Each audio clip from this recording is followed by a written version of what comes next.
Surprise! Attention everybody! Timer's over there. Got it? Okay. Welcome everybody to tonight's Toastmasters meeting for the evening. I'm the president of the club, Dennis Trumez. I'm glad to welcome you all, guests, fellow members, and viewers at home. We meet every Tuesday at 7:45 p.m. right here, your local Fairfield Hy-Vee, right next to the ice cream and the mac and cheese sales occasionally. Mostly the good frozen goods club room. We have a few new faces, former members, and guests. Would you guys like to say a couple of things about yourself? Yeah, my name is Steve Stauffer. I live in Fairfield. My name is Lloyd. I'm friends with a couple of you guys here, and I just came to observe and see if I could learn something from you guys. Okay. Well, good to meet you guys both. See you guys soon. And most importantly, we have our star guest, our new timer, Mr. Elias. Everybody welcome. We're proud to have you. Let's hand over our meeting to our Toastmaster for the evening, Emery Styron. Give him a warm welcome. Thank you, President Dennis. Good evening, fellow Toastmasters, welcome guests, and viewers at home. The theme of our meeting tonight is momentum. I chose that theme because we had such a tremendous event last week that I think gives us momentum, and so we'd like to carry that forward. But I'd like to give Dennis a hand and all of ourselves a hand for such a great event.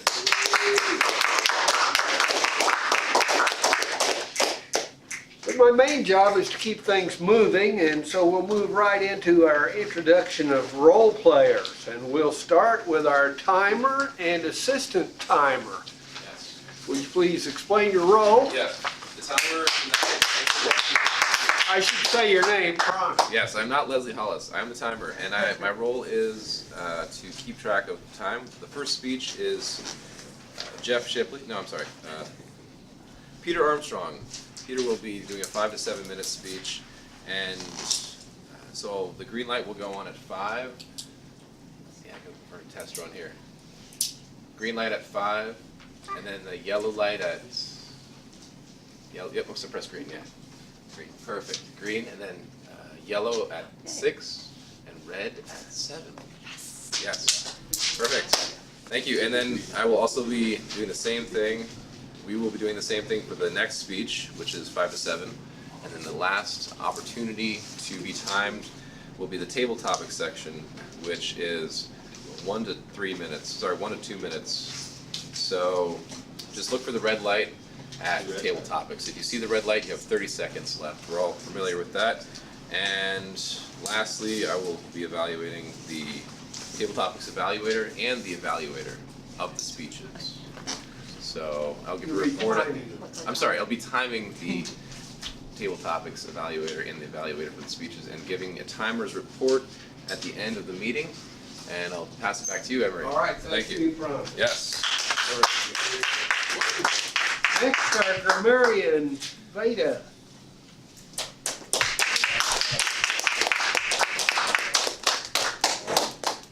Good evening, Emery. Tonight I'll be attempting to find fault where fault is deserved. To find fault with the English language and its usage according to current standard English. And I will be giving the word of the day, which is parsimonious, which is defined as stingy or frugal, as in Scrooge was known to be parsimonious. Okay. Thank you. And I'm sure you'll also point out wonderful uses of the English language as well. Thank you, sir. Yeah. And back to Prana, who will also serve as our counter, utility infielder. Yes, actually, I'm passing that role straight over to Miranda. All right. Okay, Miranda, I'm sorry. I'll counter, ladies and gentlemen. If you say one word you're not supposed to say, I'll pretend I didn't hear it, but make a note of it. There you go. I'll give a report at the end. All right. And we'll hear from our general evaluator and our greeter a little later in the meeting. So we want to move right into our prepared speeches. And our first evaluator, Jeff Shipley, will introduce our first speaker, Peter Armstrong. Welcome, Jeff. Fellow Toastmasters honored guests, it's my pleasure this evening to evaluate and introduce our first prepared speaker, Mr. Peter Armstrong. Peter joined our club in October. We're very happy to have him. He'll be performing his second speech out of the Competent Communicator Manual, which is organizer speech. And organizing your speech is a very important skill because having an organized talk is going to make it easier to understand. It's going to make it easier to remember. It's going to make the speaker appear more credible and overall be more enjoyable because a speech that's thoughtfully crafted is going to connect more with the audience, and that's why it's important. So we'll be evaluating Peter on those criteria and how well the speech is organized. So Peter, he studied engineering at the University of Michigan and has always had an interest in science and technology. And tonight he's going to touch on two important research breakthroughs in the last 20 years, which is going to help us understand how our DNA does its job. So very captivating subject material, and without further ado, let's have a big warm welcome for your speaker, Peter Armstrong.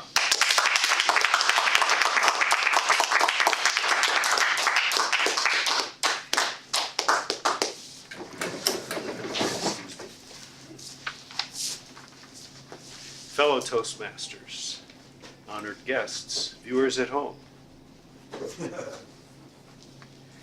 Back in 2002, which is practically eons ago, there was the end of a really big project, and many of us will remember. And it was the Human Genome Project, where a bunch of researchers, hundreds of people from all over the world, worked and went through the human DNA and was looking for the building blocks of the human body.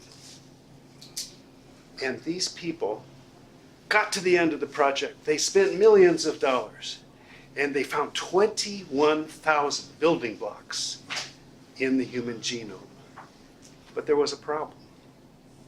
The problem was that out of everything that's in the DNA molecule, those 21,000 building blocks only used up 2% of the DNA.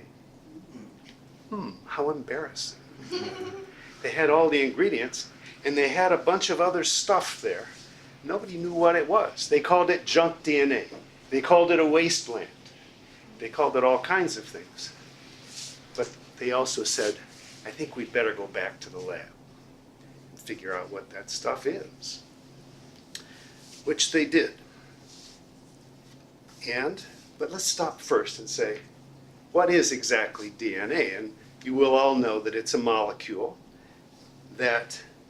but what you may not know is if you take it out of its little cell and unwind it, because it's all coiled up or it wouldn't fit, it gets to be 6 feet long, 2 meters even. Just that one molecule. I don't even want to think of how many atoms are in there, but it's a lot. And of course, the 2% that was the genome would take up maybe 1.5 inches out of that 6 feet. And they had to scan through all the rest of it and figure out, well, what the heck's it doing? I'll point out that that DNA is in many of the cells of the body, certainly all the ones that split and reproduce themselves by splitting in two. It has to be there. Back in the lab, our intrepid scientists went to work, and by the year 2012, 10 years later, they were starting to publish papers again. And they said, well, folks, we finally figured out what some of that stuff is. And there's actually two kinds of DNA. First of all, out of all the DNA, 80% is active. It's doing things. It's busy. There's 20% doesn't seem to be, seems kind of inert, and we won't worry about it. 2% of the 80% that's active, 2% is what we talked about before, that's the human genome. And then there was all this other stuff that's being active, and they finally figured out, oh, this is a recipe. And the 2% was the ingredient list. And so how does that work? Well, the 78% that's the recipe consists of 4 million switches that switch genes on and off and say, make some hemoglobin, make some stomach acid, do this, do that. There's a saber-toothed tiger in the neighborhood. We want a little adrenaline, please. Get on the case. Or this man wants to kiss his sweetie. That's a different sort of, chemicals that happen. And so I'd like to draw an analogy of the human genome and a cake recipe. We have an ingredient. If we make a cake, we need a sack. If I give you a sack of flour and a quart of milk and some baking powder and a dozen eggs, you can't just take and throw it in a bowl willy-nilly and get a cake out of it. We need to know how much flour, how much milk, has to be done in a certain order. The ingredients have to be sifted together, and at the end, it has to be baked in an oven until it's done to a golden turn. And creating a human being out of either one cell in the womb, or keeping the human being running, his body functioning, every day of our lives, the DNA is constantly turning genes on, creating chemicals, turning them off, say, that's enough, I don't need any more hemoglobin right now. So all of this is like a cake, it's like a recipe, it is a recipe. But there's one other difference that's kind of interesting, and that is that the ingredient list isn't just an ingredient list. It is, in fact, a factory that can make 21,000 different ingredients on demand to be used to create bones or brain cells or skin cells or any other thing you could name in the human body. So it's really, we should consider, we have these two kinds of DNA. Our body uses the ingredients that are generated by the 2% according to the instructions that are present in the 78%. And we should have some appreciation. We can have some appreciation for our body. 37 trillion cells in an average human body. 2 kinds of DNA. All of them working, each little cell looking at its own copy of the DNA and deciding to act like a brain cell if it's a brain cell, and act like a skin cell if it's a skin cell, or a stomach cell, or whatever else. It follows its own version of the recipe, independently, but also communicating with. But it's got its own recipe. It follows the recipe by itself, its own little recipe. 37 trillion cells, all for one, one for all, just like the Three Musketeers. So give a shout out to your physical structure and say, good job, guys. All 37 billion of you. You're doing great. Even at low functionality.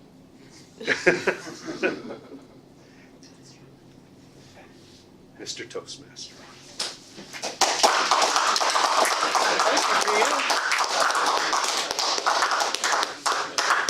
How about that for taking a really technical, complex subject and putting it in terms we can all understand?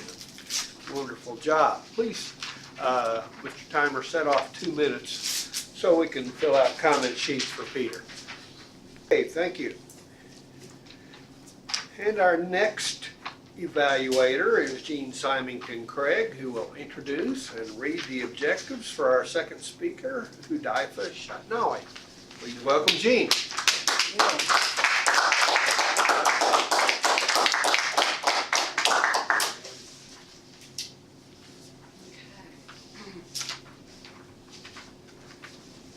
Hy-Vee is doing project number 7 from the Competent Communicator Manual, which is titled Research Your Topic.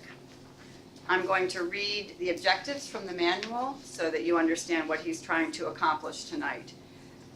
He wants to collect information about his topic from numerous sources. He wants to carefully support his points and opinions with specific facts, examples, and illustrations gathered through research. Time is 5 to 7 minutes. Hy-Vee is a software developer. Engineer. The engineer. That was so good, so funny last week. If you were here, that's an inside joke. He is a software engineer from Jordan, works for Marsh University of Management, and is a father of 2 children, one of whom is assisting in the meeting tonight. Yes.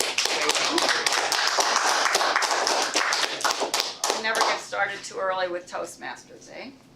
Can't be a member till you're 18, but we take all help. Hy-Vee spends his spare time doing calligraphy and reading about genealogy. His topic tonight is titled Loyalty. Please help me warmly welcome Hy-Vee.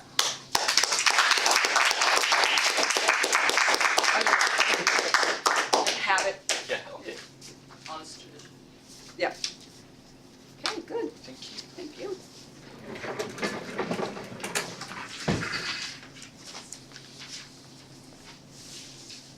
Thank you, my evaluator, my fellow Toastmasters, my son, guests, and viewers at home.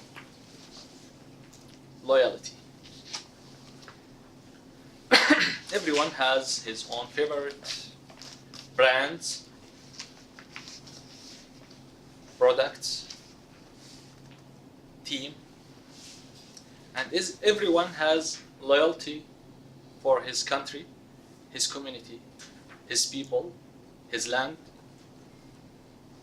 We understand that everyone is going to fight, sacrifice, or do anything for his country, his land, his people, his family, his community.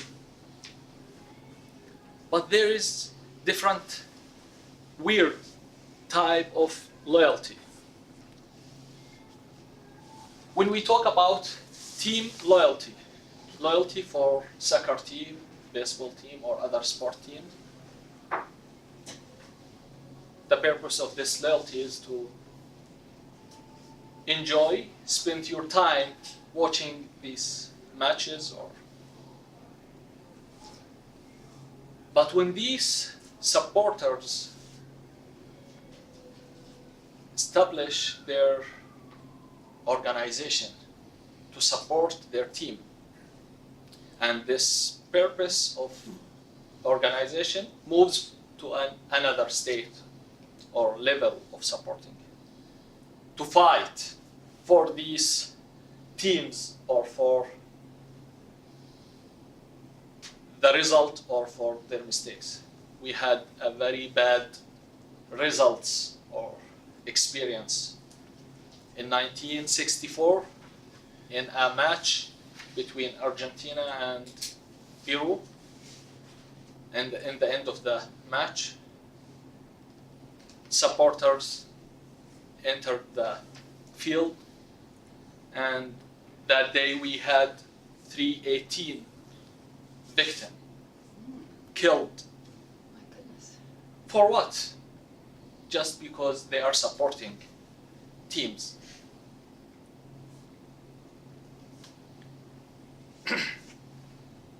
Torcida was the first ultras founded in 1939 in Brazil, and later other ultras founded in Europe and then different places around the world.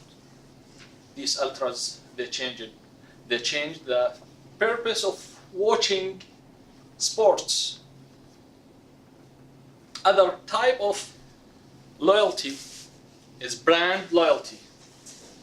I would rather Adidas to Nike, iPhone to Android, Japanese cars to German cars, Java to C#, etc. We can categorize this loyalty into separate groups. Convince loyalty. If I think that it's easy to use this brand, I don't want to learn new products or technology or features, so I continue with this brand. I have iPhone, so I buy an iPad to continue with the same structure. Or there is an identity loyalty. If I just want to have everything in the same brand, nothing just for having everything in the same brand. I have a Adidas shoe, t-shirt, Adidas t-shirt, and then I have to buy a Adidas cap for nothing. We have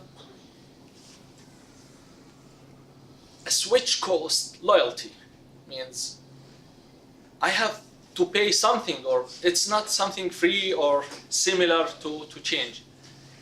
There's many people, they have loyalty for Korean vehicles, not because it's the best, but because its cost is reasonable for them. And they understand and they know the fact that German vehicles are better than Korean, but they cannot pay much for that. There is a different type of loyalty for famous people or public figures.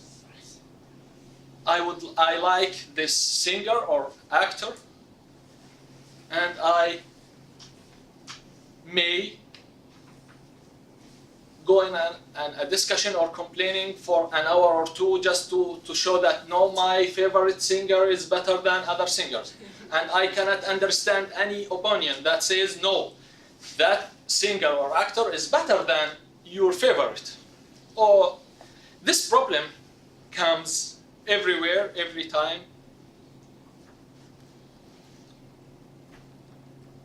We can understand how people can sacrifice for their countries and lands, but how they can sacrifice for these things. There is one common thing between the three things that I just listed. They do not care about you. These teams, these products or brands, these actors or public figures, they do not care about you. And even they do not know you. Even if you meet them in the street, they may ignore you. And they have one target, their business. Either it's money, or win, or be famous. But they do not care about you. Do not let your loyalty to move to an intolerance and change and control your relation with other people, even with your very close friend that you may fight for him because he's supporting Barcelona and you supporting Real Madrid. Or you are a C# developer and he's a Java developer. This is nothing. They do not care about you, and you have to understand one thing, that you have to look for your right product, right team to enjoy and spend your time without any injuries in the end. Thank you very much. Thank you, Hudaifa.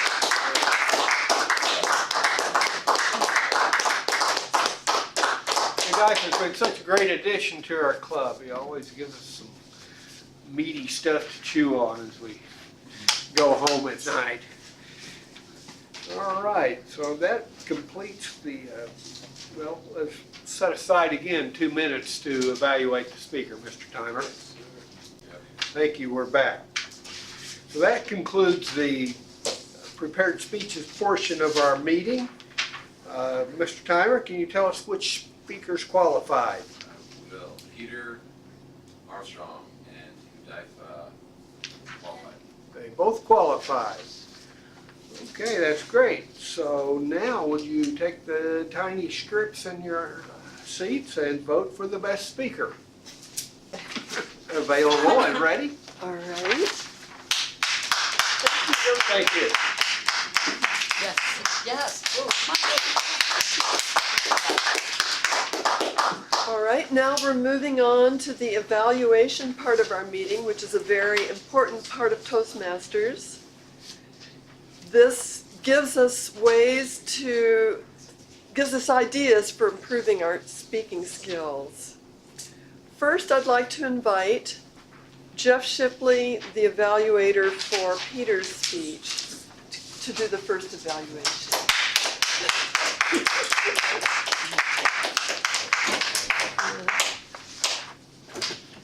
Before I begin my evaluation, I just want to compliment Hy-Vee again for the wonderful food we had last week and serving the coffee. I think that really does deserve public praise and special attention.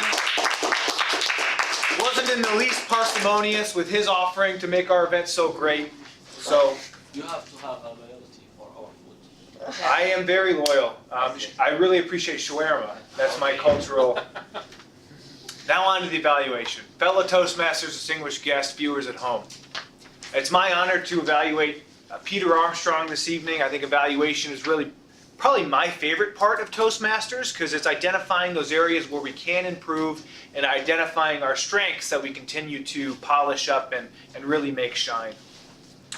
So what I'm going to do tonight is I'm going to evaluate Peter by pointing out the things I really liked, identifying a couple tactical, concrete suggestions that he could take into account next time he's speaking, and then I'm going to end by encouraging him to schedule his next speech as soon as possible.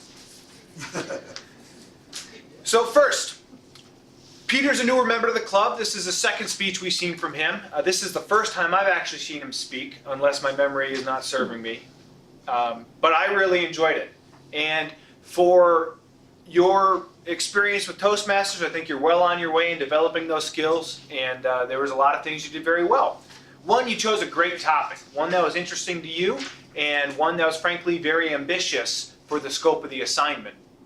But it's a great topic, one, just because of the magnitude, everyone can relate to it, and there's all sorts of spin-offs you could do.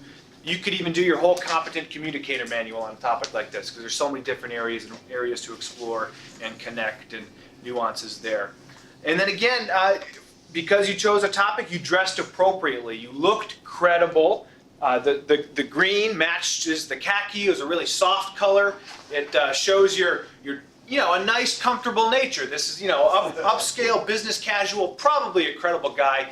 Definitely worth listening to because he's taken the time to tuck in his shirt. And those things are important, though. Those things are important because they're going to instantly give you some credibility with the audience. And so while it seems silly, but I encourage don't take it for granted because it's one of those things you can easily take for granted.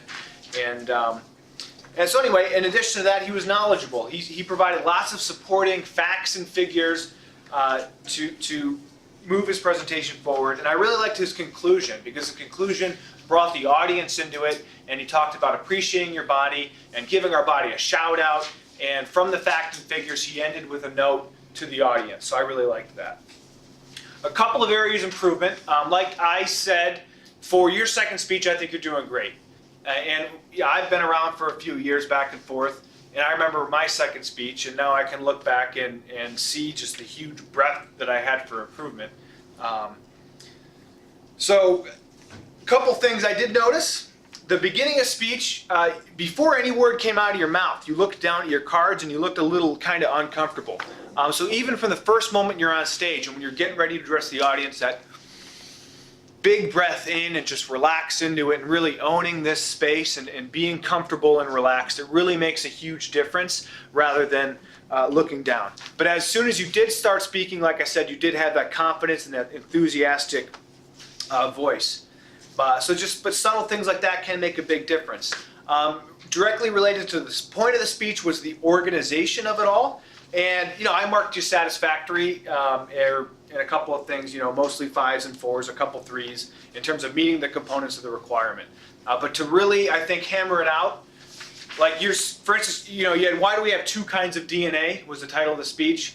I probably would be incapable of kind of specifically saying what those 2 things were. I knew a lot of interesting things, and I got more of an appreciation of just how immense DNA is. But in terms of the 2 actual practical breakthroughs, I know you mentioned one in 2012, one in 2002, I think. I probably couldn't articulate that as well.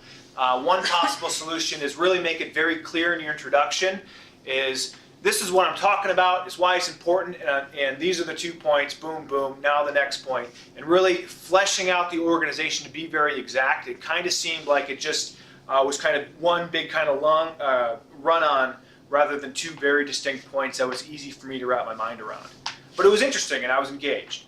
And then the other thing was then connecting it all to a larger theme. So ideally, the introduction would establish the theme and the purpose for the talk, and then the conclusion would wrap it up and bring it back to that. And I think just based on me watching your face, when you said, appreciate your body, you just rattled off a bunch of facts on how impressive the human body was. You said, appreciate that. That was when your smile showed the most warmth and your face was the most engaging. So I would suggest that would be the speech. Like, hey, I'm going to talk about why you're going to appreciate your body. Your DNA does so many amazing things. Here's one of them. Here's the other. Appreciate your body shout out, and kind of have a nice, succinct package would be kind of my suggestion, one way to do it.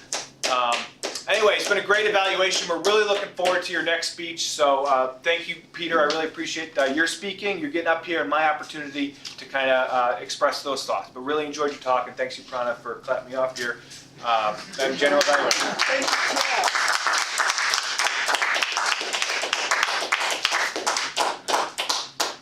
Now I'd like to ask Jean to come up and give her evaluation of Hudaifa's talk.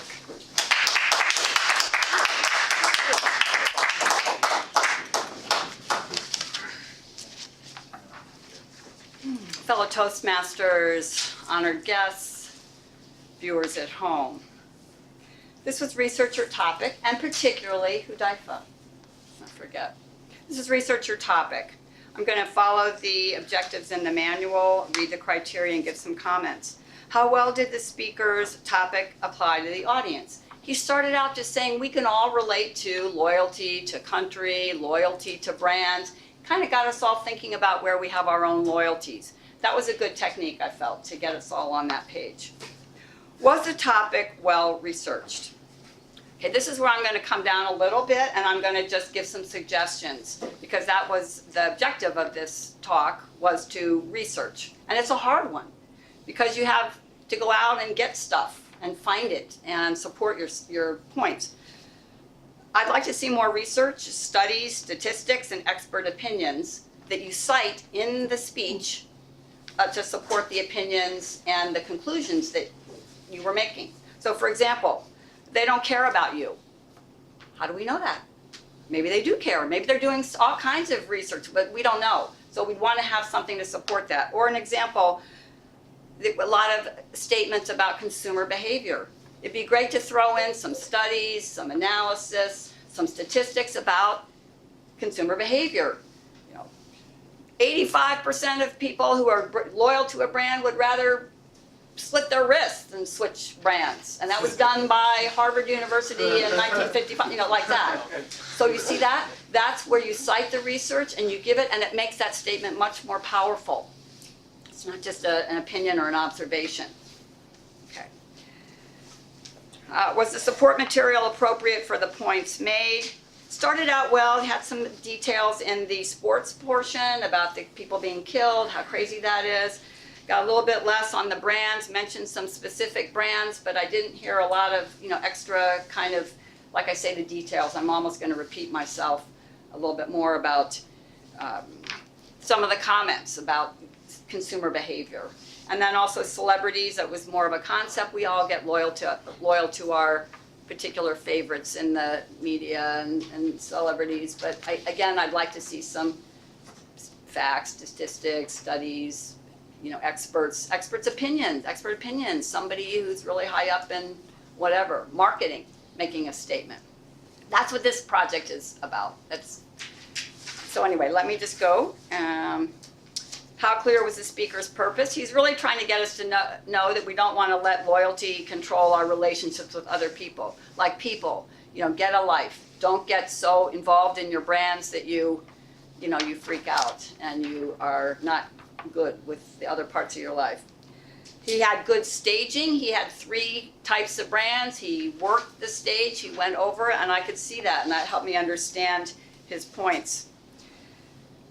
I've already talked about supporting the message. I would take your speech and look at the key places, the key building blocks that you really want the audience to be very convinced on, and then add the research, add the statistics, add the expert opinions, so that those are really, really solid, and then you can start to branch from that. Otherwise, it's just you speaking. I'm just saying you, and it's like anyone who's ever doing that. Research is great for adding credibility. Okay. What I did like, I liked the organization. I liked the 3 main points. It was clear. I liked that he had no filler words.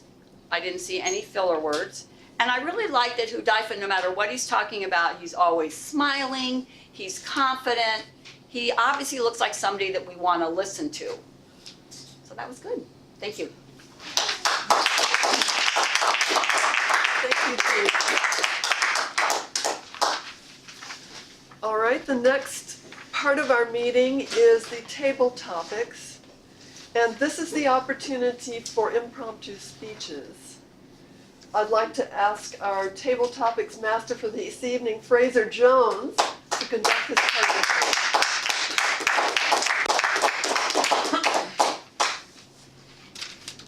the Madam Evaluator, fellow members, guests, and viewers at home. Table topics is one of the most interesting part of this meeting. And tonight, I'll give you some questions and topics that will help you to think quickly on your feet and respond. Before going into those questions, I'll just remind you that you have 50 seconds to gather your thoughts. And 2, when you see the green light, you know that you have reached your goal and you can wrap up. And 3, when you see that red light, you should wrap up in 30 seconds or you will be disqualified. So, who is the first one? First one, yeah, Vida.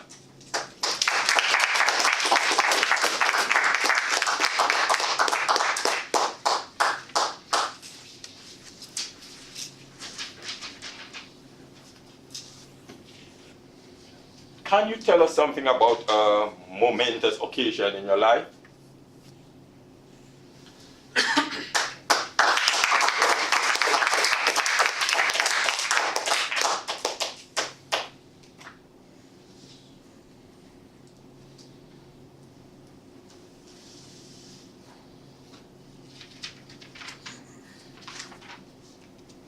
Mr. Topic Masters, members of the Toastmasters audience, members of the TV audience, and any honored guests.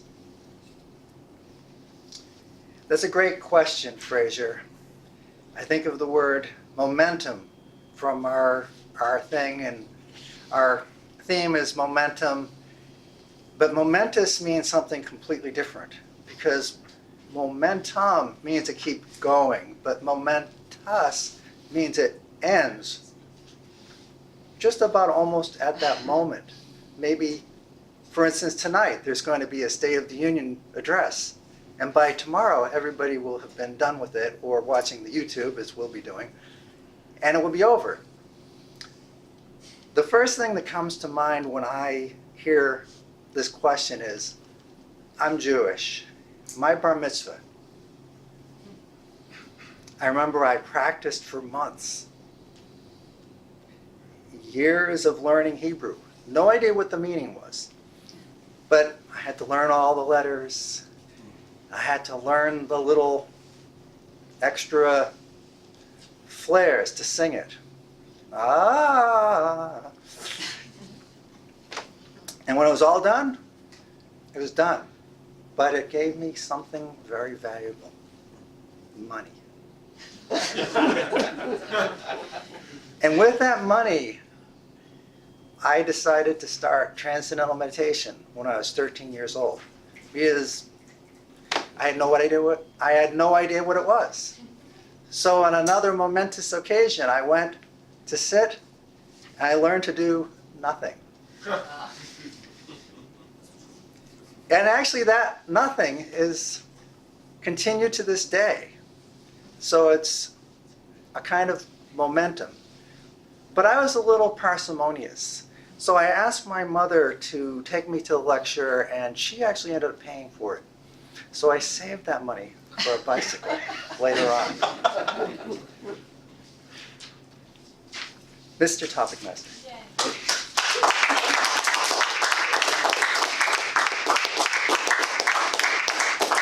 Another volunteer. Yeah.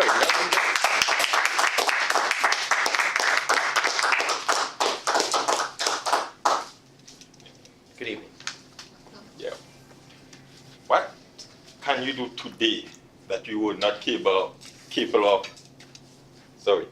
What can you do today that you were not capable of doing a year ago? A year ago.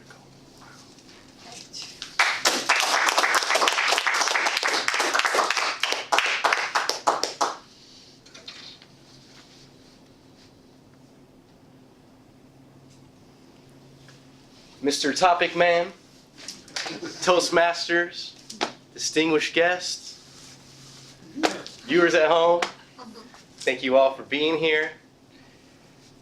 When I think about what I can do today that I couldn't do a year ago, what comes to mind is a certain Sanskrit chant that I happened to learn and memorize. It took me a little while to memorize this chant, and just like our last speaker here, when I learned Sanskrit, as he learned Hebrew, I didn't know what it meant, and I still don't know what it means. But that's all right with me. I like the feeling that it gives me. I like the way that it aligns my day. It makes me a bit more happy, fulfilled, and hopefully I can bring that and share that into the world. So I might as well just say it for you guys since I claim to memorize it. Does that mean 30 seconds or less? No. 1 minute, 2 minutes? Okay. We've got 1 more minute. I'll try to give you the quick version of it then. It's a Ganesh chant. It goes, Ganeshastavaha Ajanirvikalpam Nirakaramekam Niranandamananda Madvaitapurnam Param Nirgunam Nirvishesham Niriham Parabrahmarupam Ganesham Bhajema. And since it goes for a little bit longer and I don't quite have that much time, I'll just wrap it up right there. And thank you all for listening and giving me this opportunity to speak in front of you guys. Thank you all very much. Oh yes, my name's Lloyd. Lloyd. My name's Lloyd. I know.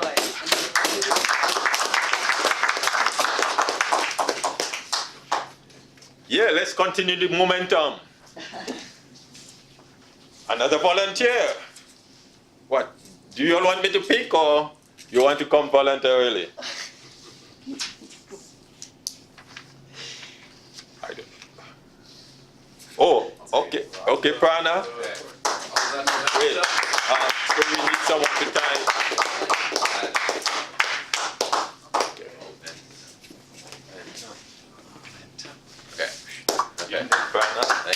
Good evening, everybody. What is the most valuable life lesson you learned from your parents? Most valuable life lesson. Thank you. All right. Cheers. All right. Okay. Suspense. Okay. The most valuable life lesson that I learned from my parents was to not worry about things. It's really honestly the first thing that came to mind. I know we all have things to worry about. We all have long-term goals. We all have... how many of you actually have long-term goals, honestly? Okay, you got one person, 2, 3, 4, 5. You got some long-term goals.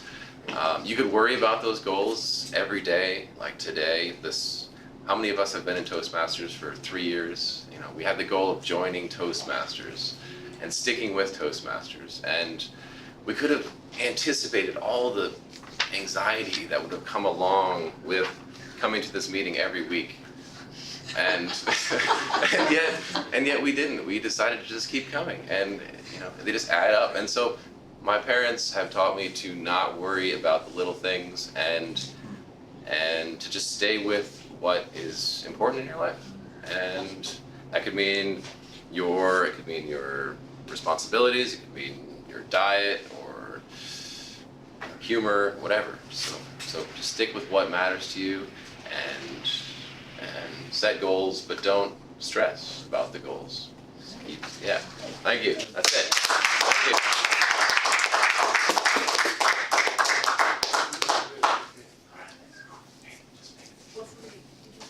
I'm up. Oh, right. Remember, I didn't even have to ask.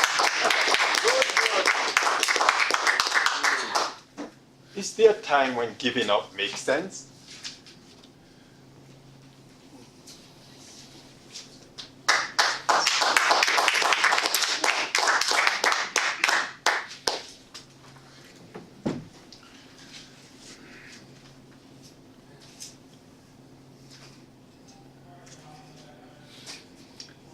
Thank you for the question, Fraser, fellow Toastmasters, guests, and viewers at home. Yes, there are times when giving up makes sense.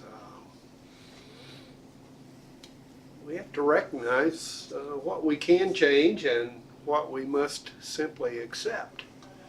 And when we can find what it is that is immovable, unchangeable, there's really no use to beat our heads against the wall.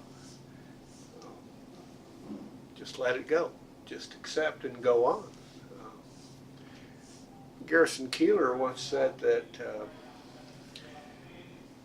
persistence combined with lack of talent is a tragedy.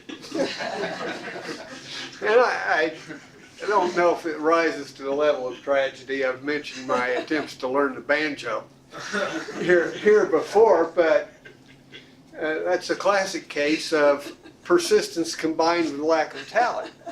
And I probably 6 or 7 years I flailed away at that thing, and at great cost to my poor wife and children, but never made a lot of headway. So when I finally accepted that I'm never going to be any good on the banjo, I just need to lay it down and go on, I was much happier. Mr. Toastman.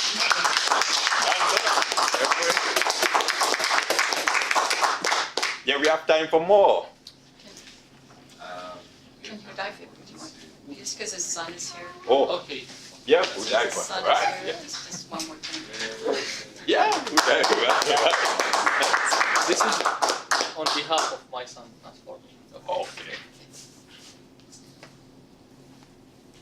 What is your favorite true story you enjoy sharing with others? Okay.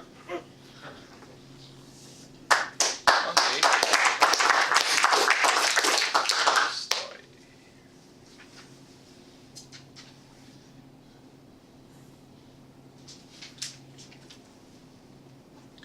True story. I want to share, or someone shared with me.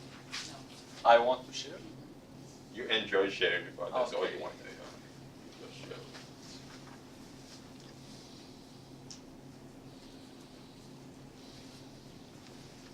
Fellow Toastmaster, our guests, and viewers at home.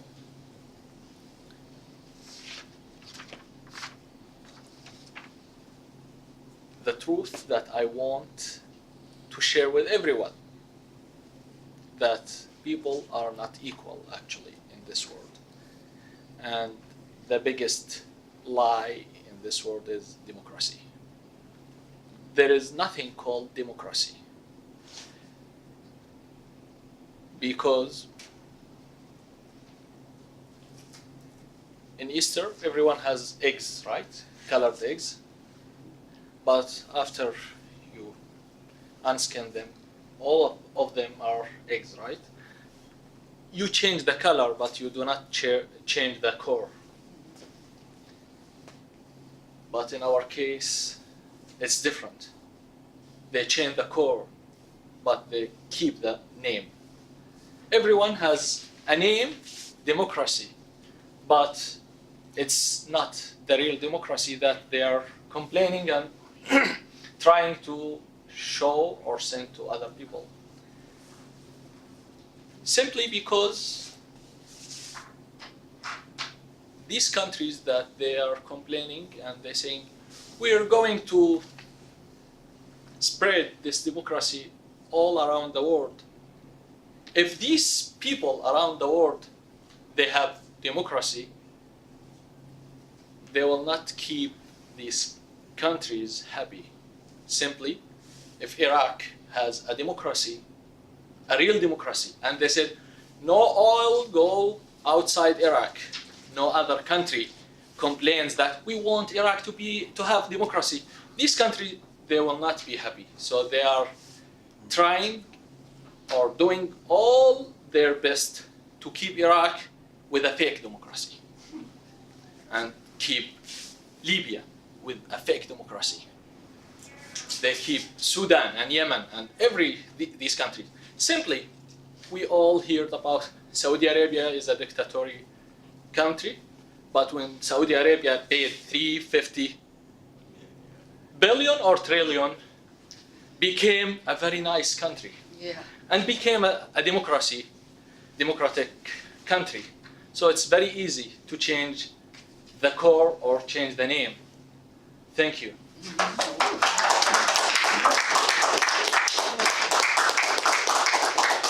Okay, with that, let's give a round of applause for all the participants. And Thank you, Fraser. okay, All right. Could the timer please tell us which table topic speakers qualified? Yes, we've got Veda, Lloyd, Prana, Emery, and thinking about Godiva here, thinking. Does she need more time since there were quite a few speakers? How much time does she have? Wait, 5? 4 minutes. 5 minutes? Do it all in 5 seconds. But if you had 5 people. Lloyd did one. Peter did one. Emery did one. Veda. And we did. 5. Yep. Okay, so 5. So 4 to 5. Okay, good, Miranda. Prana, We got 4 to 5. 4 times.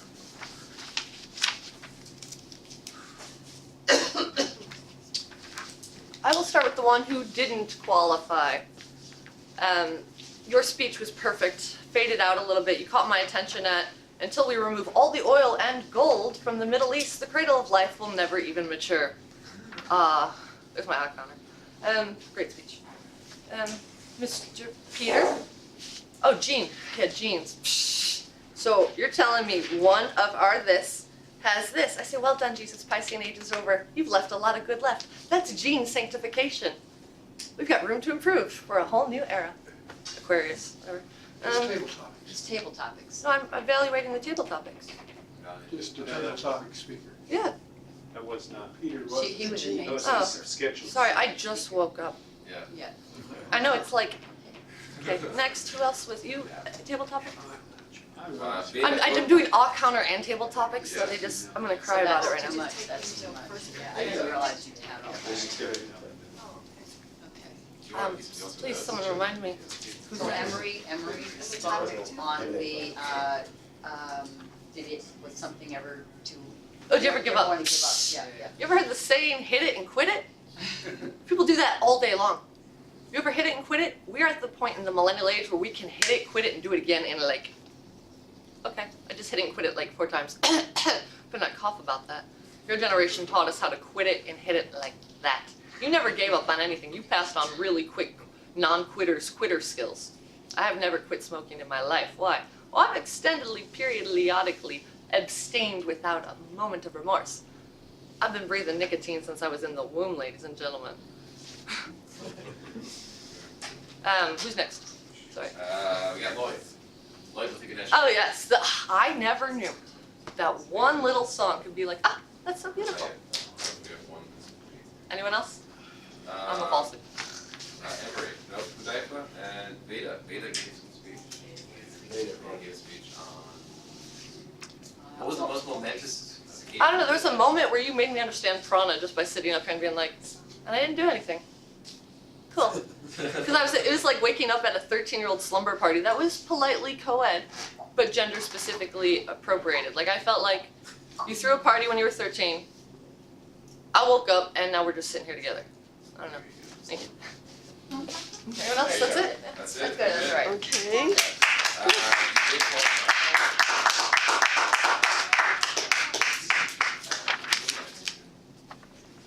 All right.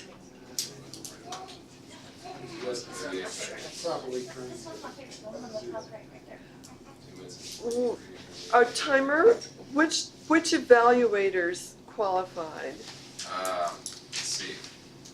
Evaluator. I think we have Jeff, Jean, and Miranda. Jean, Miranda. Yep. Okay. Is that every time? Because that Yeah, I don't think Jeff qualified. You clapped him off the stage. Hey, Let it He ride. was giving him. you're right. Jeff didn't qualify. So, Jean and Miranda. Okay. It was good, but, yeah. So now take this last little piece of paper from your strip and hand in your ballot for best evaluator. Now we'll have the reports from our role players for this evening. First, we have our timers report Yes. from Prana and his assistant. Yep. Let's talk, buddy. Ready? Your turn. You're on the mic. No? Okay. All right. I'm on the mic. We got Peter at 6 minutes and 15 seconds. Hudaifa, also a gene-related speech, very both gene-related, which I was impressed with. 6 minutes and 5 seconds. Sorry, what was I? Not gene-related. Loyalty and genes, right? 6 minutes and 15 for Peter. Hudaifa, 6 minutes and 5. Veda, 2:15. Lloyd, 2:45. Prana, 1:30. Emery, 1:15. Everything's really round tonight for some reason. 15-second intervals. Hudaifa, 2 minutes and 30. Jeff, 4:15. Jean, 3:25. Miranda, 2 minutes. That's my report, and on to the off counter. Okay, good. Nope, I'm just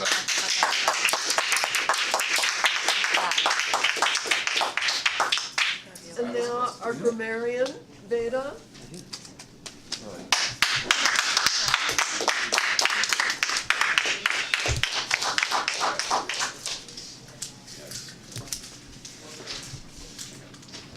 This is a momentous occasion in that it's the first time this century. In fact, it's the first time this millennium I've been grammarian.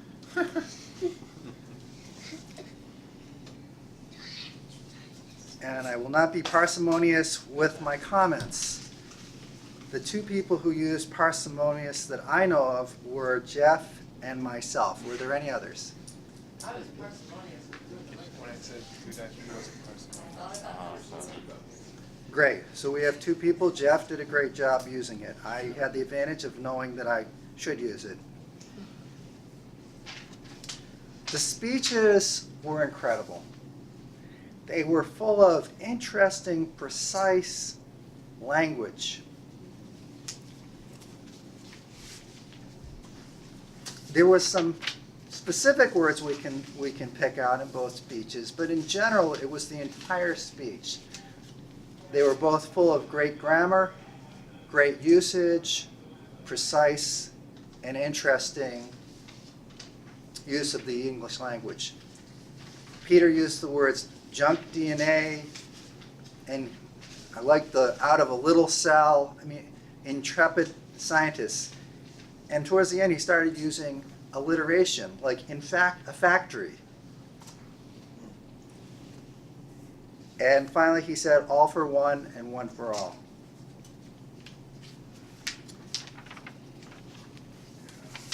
For corrections for Peter, I saw no corrections. Hudaifa's speech.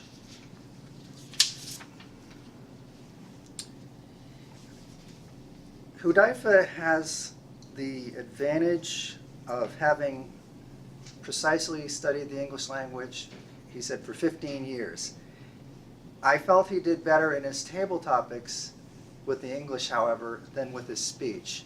During his speech, I would encourage you to practice with someone else so the refinement of the English language could be more. But there was a few notable errors just to do with tenses, very bad results. It could be bad results or a bad result. There's a disagreement in that. Everything in same brand, there's a the that could be used, but very minor. And then your loyalty, they don't care. In terms of, there's a couple others I'll discuss after you, but in general, it was all very clear. And you use the words, they don't care about you. And without any injuries, which was an interesting use of language. For the topics, Lloyd used a Sanskrit chant, which is probably the first here. Prana used stick with what matters, don't stress. Emery used flailed away. Hudaifa's just grabbed you with the words of people are not equal, and you changed the color, not the core. Fake democracy. And then I'd encourage both Jeff and Miranda to speak slower, especially Jeff. A lot of fast speech that, although you can get in more content, it would serve better to drive home the point and pause. Also, Jean's was a little bit on the same energy. So I would encourage everybody. We run a very high level. Thank you, Madam General Evaluator.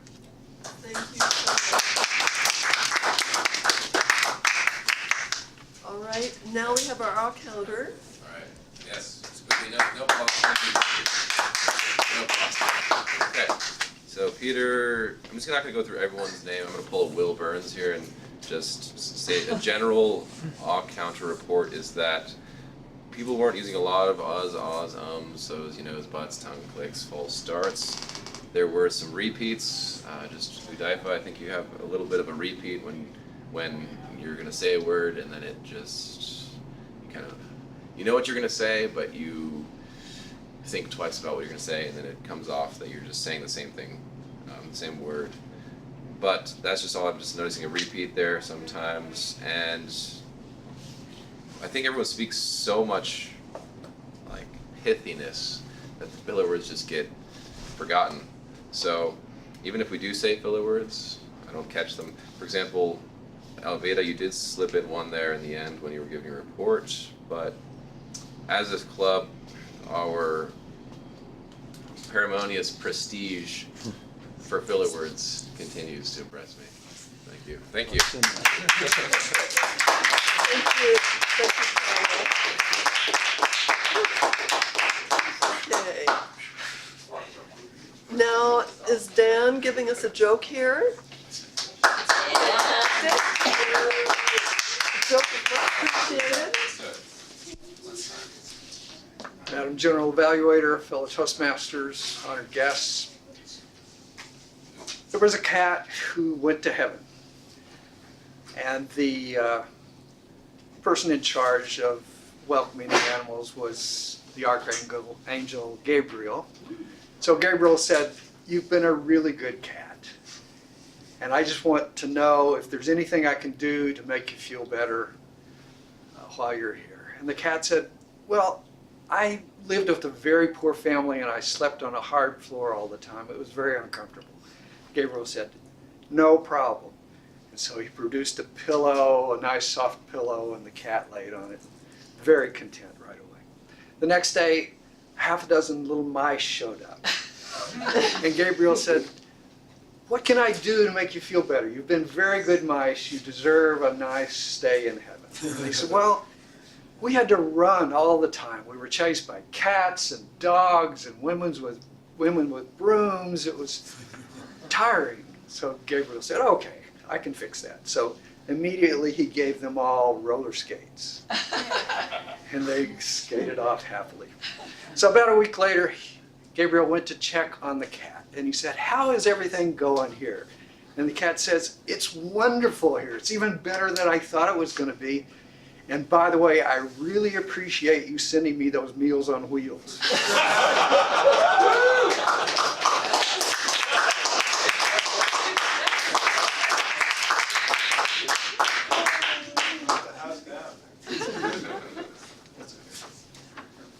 All right, now is my opportunity to evaluate the evaluators for the evening. The first evaluator is Jeff, evaluating Peter's talk. Jeff, your presentation is fantastic. You speak very clearly. You throw in a nice, good amount of humor that keeps things very lively. You make astute observations about the person you're evaluating. And so you're very easy to listen to. You made note of the ambitiousness of Peter's topic. And you also made note of his presentation, his nice shirt that's tucked in, etc. And that's not usually included in an evaluation, but I think it made sense, especially in this case, considering that the type of audience he would have been targeting.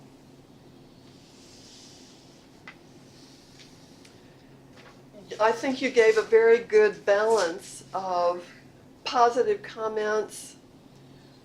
Your comments showed that you really got what Peter was trying to communicate. And you also had very useful advice about things he could do to make it more absorbable. And you, in a sense, set up what you were able to absorb and remember as like a standard that showed how effective his communication was. And so that's a valid way to do it. You mentioned the points in the evaluation form, and that you had given him generally certain evaluations for these different points. You didn't really tie your evaluation points to the points in the manual, but that's just a different way of doing it.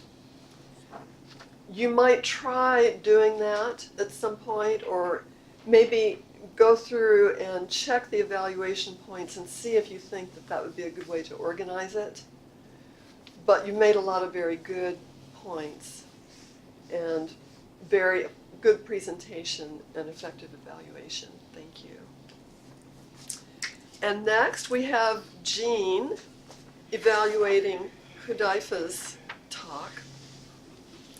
And Jean, by contrast, did go very much by the evaluation points. She also had a little inside joke to lighten things up again at the beginning, wake people up a little bit before evaluating Hudaifa's talk. Following the points in the manual, especially since this was for the purpose of researching your topic, she pointed out things that were very effective about Hudaifa's talk, and it was also somewhat clear that there could have been points specifically for this purpose of using research to strengthen your points and create more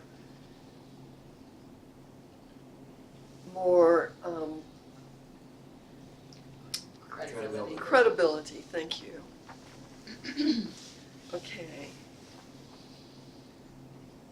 So she also had very encouraging points for Hudaifa and some points for improvement. So I would say these were very, very good evaluations. And then we have Miranda. Where's Miranda? Okay. Okay. So Miranda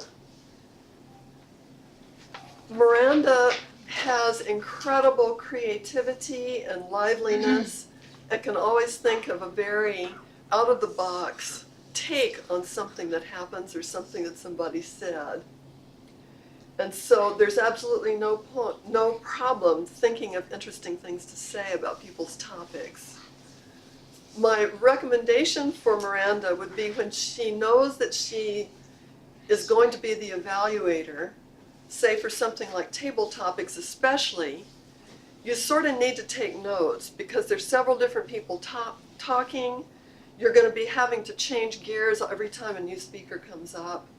So she could anchor her comments in by just making notes of who's speaking, a word or two to remind what that person was talking about, and just think, one point that stood out as being a strong point, one suggestion for improvement. That would help anchor her talk and give a place to put her creativity. So those are my suggestions. And now I'd like to turn the meeting back over to our Toastmaster to wrap things up.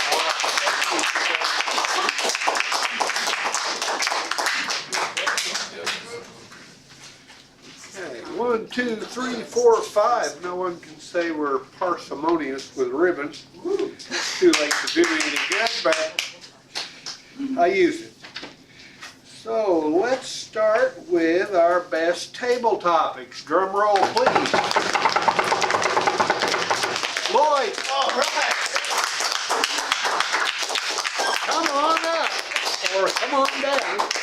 Thank you. Thank you. And to all of you who voted for me, thank you very much. All right.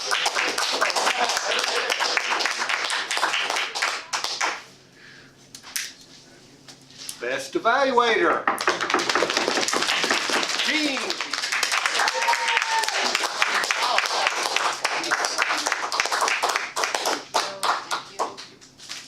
You're supposed to take these to work and stick them somewhere, and people go, "Whoa, ribbon, where'd you get that?" Yeah, and then it's a conversation starter. I might just staple it to my board. Oh yeah, that's perfect. That's perfect. Leave it on at night, just. And best speaker. I don't drum roll any better than that banjo. Peter.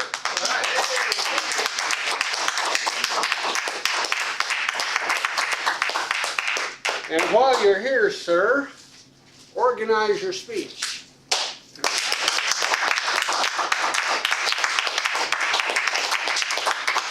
And Hudaifa, research your topic.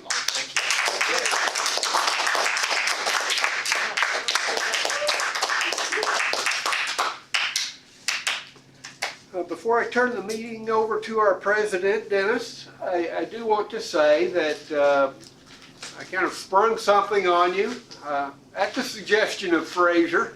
He said, let's cut down on the emails and let's use this Easy Speak to register our plans to attend, confirm our roles, and request speeches. And I thought, well, why the heck not? Let's just get started with it. And about 6 of us have got there, and we need the rest of us to come along. So you run into some barriers signing in. I understand that on Easy Speak.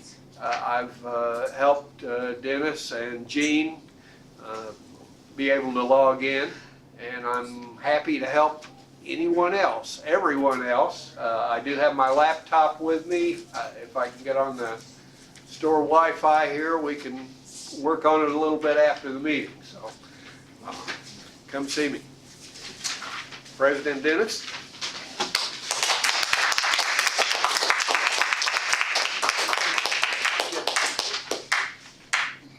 Thank you, Emery. Thank you, team. Thanks to everybody, viewers at home, fellow Toastmasters, most importantly, our honored guests today. We're very glad to have you all here. Exceptional speeches by all of you, so very well done. Very meaningful speeches, table topics, evaluations. It's been great to have everybody. How about our guests mention your thoughts about the meeting in general? I enjoyed it thoroughly. It was an opportunity. I always find the topics interesting, and I really appreciate the time that people have spent kind of developing their speech and staying within, the time frame of it. You learn something every time you come here. It's great. So that I didn't know about. Steve.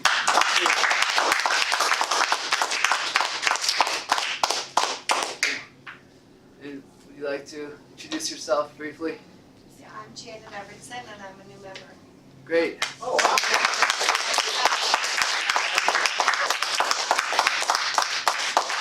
Special thanks to you, Janet. We're very glad to have you. And we'll be following up in the next couple meetings with our VP of membership, formally inducting you to the group. So thank you. Thank you, Janet.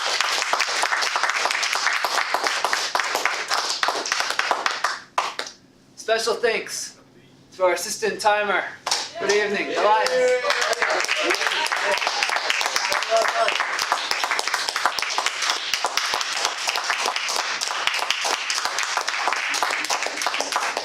You are by far the most well-dressed young man in the room.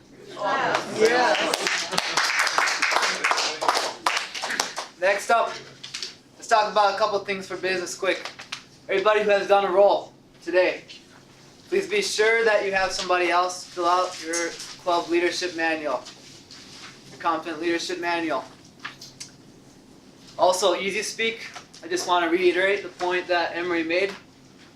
Members, please be sure that you clarify any issues you're having with Emery or with any other officers. We'll do our best to help you as soon as we can.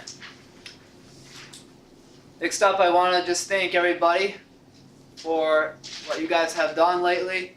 As a club, we've come together and we're improving. We know that there are points of improvement we have wanted to make as a club. Last week, I'm impressed with the work that all of you have done.